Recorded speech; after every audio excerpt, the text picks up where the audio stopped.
ফজরের নামাজের সুন্নত পইরা ফরজ নামাজ আছে কয় রাকাত?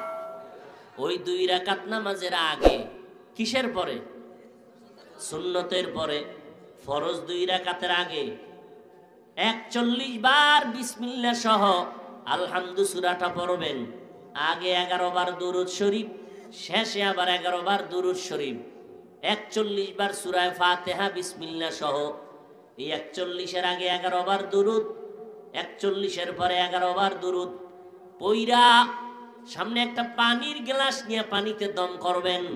ওই পানিটা পান করবেন, ঘরের সবাই পান করবে। আল্লাহ কোরআন এই সূরাটাকে সব মুফাসসিরিনে কেরাম বলেন, নবীও বলেন, এই সূরাটা হলো সমস্ত রোগের ঔষধ বলা হয়।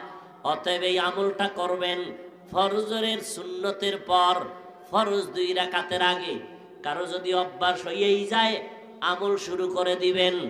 এক পা হঠাৎ করিয়া যদি লাগাতার আমলের হঠাৎ যদি একদিন না পারেন, অর্থাৎ সুন্নতের পরে ফরজের আগে আর পারেন নাই, তাহলে ফরজটা পড়িয়া ওই নামাজের মুসাল্লায় বইয়া আমলটা করে নিবেন।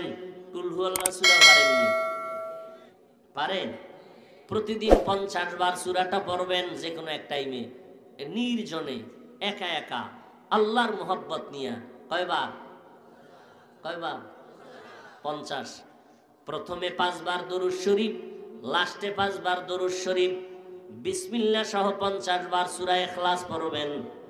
এই মিয়া দুধ কলা দিয়া ভাত খাইছেন, এটা ভিটামিন না? কিন্তু আপনি জানেন না এটা ভিটামিন সি না ডি, কিচ্ছু জানেন না, কিন্তু ভিতরে গিয়ে কাজ করবেনই। কথা বল না কেন? আমল করতে থাকবেন, বলে গেছি করবেন। যদি ইয়াকিন আর বিশ্বাসের সাথে মহব্বতে করেন, ভেতরে কাজ চলতে থাকবে।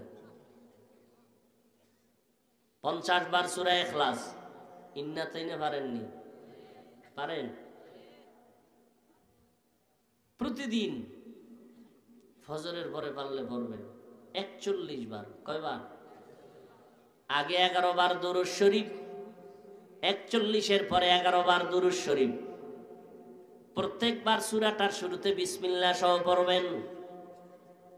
ছোট আমল, কিন্তু ফলাফল অনেক বড়।